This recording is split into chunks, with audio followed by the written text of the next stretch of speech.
Hello and welcome to Vietnam Journal, our daily English news bulletin on NetViet VTC 10. I'm Donovan speaking from Hanoi. Every day we'll bring you comprehensive and up-to-date information about Vietnam and following our major stories on Saturday. American businesses seek opportunities in Vietnam. Brunei Food Festival launched in Hanoi. And we'll explore a black incense-making village in Vietnam. Vietnam remains attractive to American investors despite its domestic economic challenges. A United States business mission delivered the message in Hanoi on Friday after their trip to Vietnam. The business mission was organized by the American Chamber of Commerce in Singapore. This is the second time the delegation has visited Vietnam in the last 2 years. At the press conference, the mission noted the fast and stable growth of Vietnam in the past and stressed that Vietnam is still an attractive investment destination with U.S. businesses. During their trip to Vietnam, the delegation expressed their interest in the potential fields of healthcare, infrastructure, and the food industry in Vietnam. These are potential fields that will attract many U.S. investment projects in the future.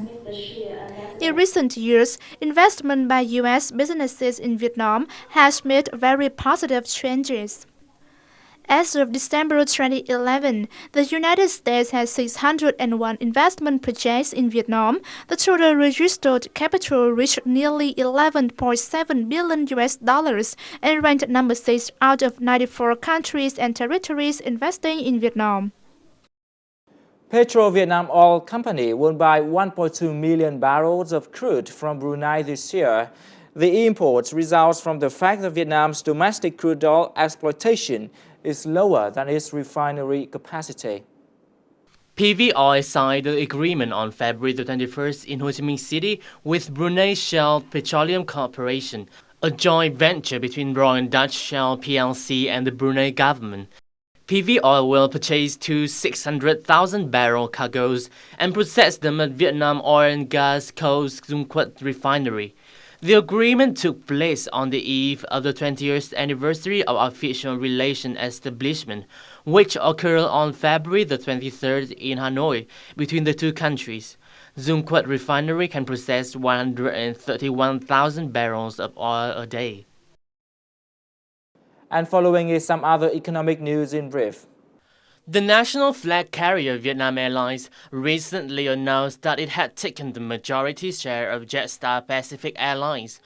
Under the arrangement, Vietnam Airlines will hold nearly 70% of the low-cost carrier, while the Australian Qantas Group owns 27%.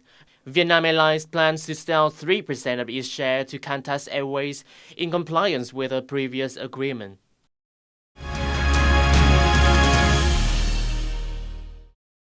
Denmark will provide Đắk Lắk province in central Vietnam with more than 40 billion đồng this year to support a local agriculture and rural development project.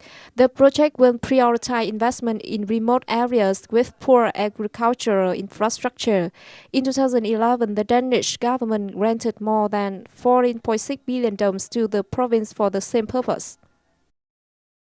Businesses show better perception of provincial economic governance. In the 2011 Vietnam Provincial Competitiveness Index, or PCI, released in Hanoi on Thursday. The event was jointly organized by the Vietnam Chamber of Commerce and Industry, or VCCI, and the USAID.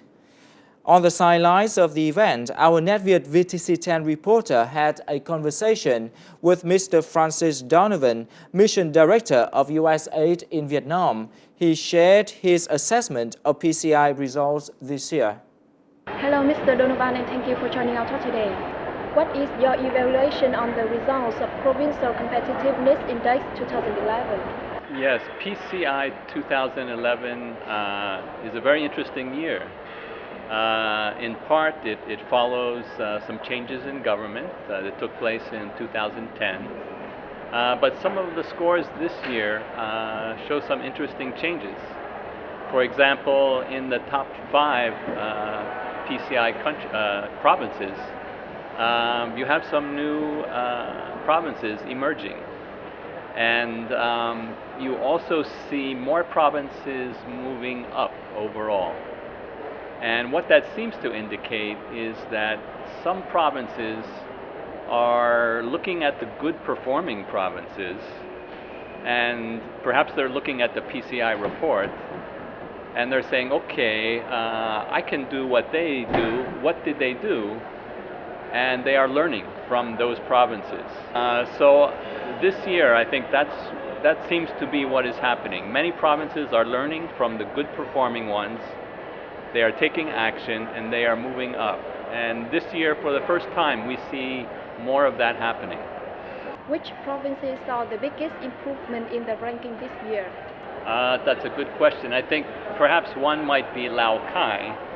In fact, they have been near the top in past PCI reports. But this year, actually, their score stands out from the others. Not only do they have the highest score, but the number 2, their score is significantly lower, and provinces number 2, 3, 4, and 5, they are all similar in score, but Lao Cai stands out. So I think that's one very interesting one. Some provinces stand out in particular in certain areas, like Binzung. They showed some very good scores in areas, for example, in helping businesses enter and register in a very quick period. So those are a couple of examples, but there are many provinces who were at the very bottom, and they have moved up into the next tier this year. So also at the lower end, you also see movement upwards. And the overall PCI score this year increased. So the average score now has gone up. The country has been implementing tough measures to control inflation and restructure its finance and banking sector. How do these measures affect the country's competitiveness? Right. In some ways, the measures appear to be appropriate, but the ones that I think the government needs to be careful on is some of what we are hearing in the PCI, because for example, if you are an investor and you want to expand your business in Vietnam, or a new investor and you want to come to Vietnam, you want to hopefully come to a place where provinces have a proactive attitude towards business. I would say things like price controls or import restrictions. These are some areas where businesses would say, well, if there are price controls, perhaps it's not attractive for me to invest if there's a control on that product.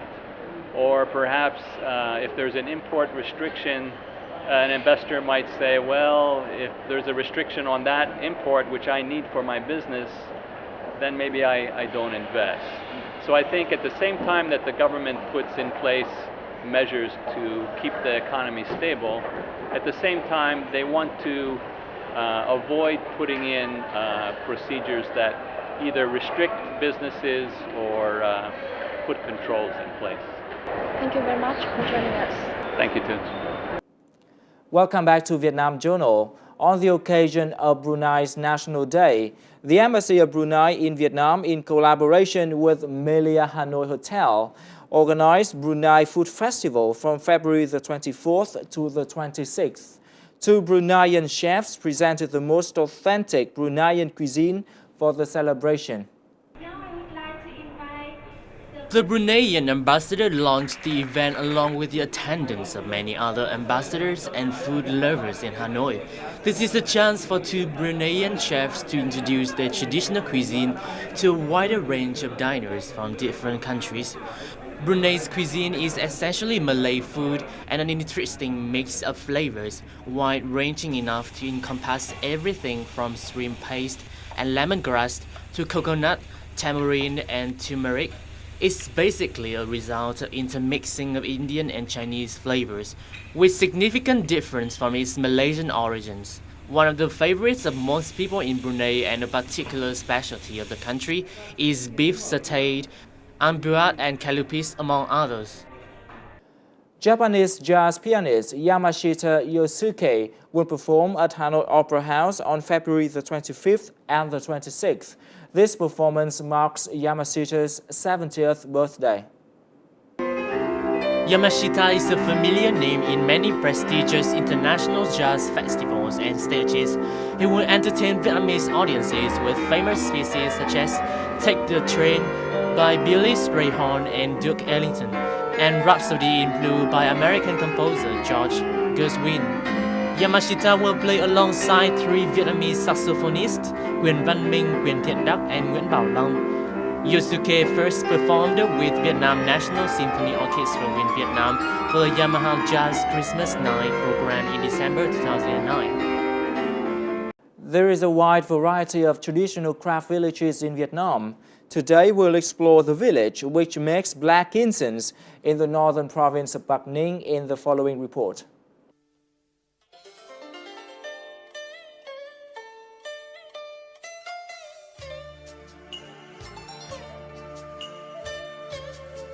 Tra village is situated by Cầu River. The Tra villagers are famous for making incense. The traditional craft has lasted for a long time. There are many types of incense, but the most famous is black incense.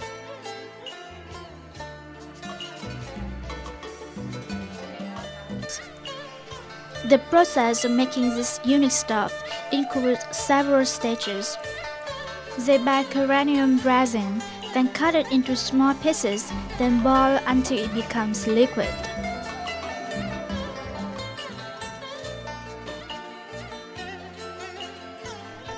The workers have to store it so that it won't be clotted or burned.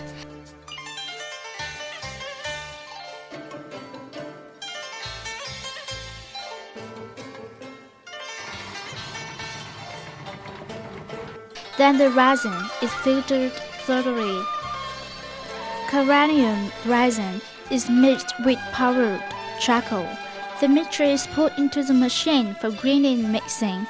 Each family has its own know-how.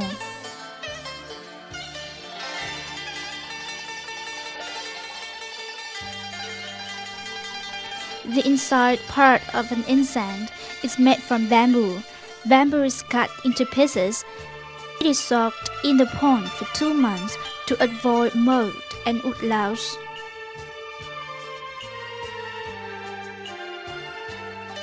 Then workers will cover the powder over the inside part. Currently, there are some households who use a machine to perform the step.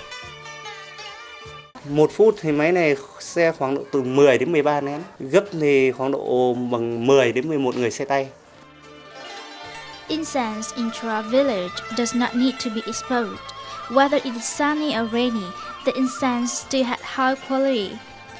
Despite being soaked, it still can burn normally. This incense can burn for such a long time. One can burn for 4 hours. In addition, this kind of incense is easy to preserve. Vận chuyển thì nó không lo gì vào vỡ dập cả. Thế mà cái phần bảo quản cũng vậy. Kể cả là mưa, nắng là các cô không cần che đậy. Có thể là để được đến bao giờ cũng được, nó chỉ có cái là để lâu năm quá thì nó cái màu nó bị hơi xấu đi một chút thôi, chứ đúng bây mà bảo là để thì nó không ảnh hưởng gì cả. Currently, thousands of people are involved in this craft. This job has given them high income. The households in the village also provide products and raw materials for other provinces across the country. Khách hàng của cô thì cũng nhiều lắm, nói chung là toàn bộ cứ ở trong nước, là ví dụ như là ở Đắk Lắk này, đấy, Biên Hòa này, thế hoặc Cao Bằng này, Lạng Sơn này, thế và Bắc Giang, đấy, một số là kể cả là khách hàng trong làng. Tra village now has more than 300 out of 650 households are engaged in the traditional craft. black incense production reached 10 tons per year, with a revenue from 1 to 1.5 billion Vietnam dong. The income of a worker in a month can be up to 6 to 7 million Vietnam dong. The story about the incense-making village has wrapped up our news bulletin today. For comments and feedbacks, please send us an email to netvietdaily@gmail.com. Thank you so much for watching. We wish you a happy weekend and see you again tomorrow.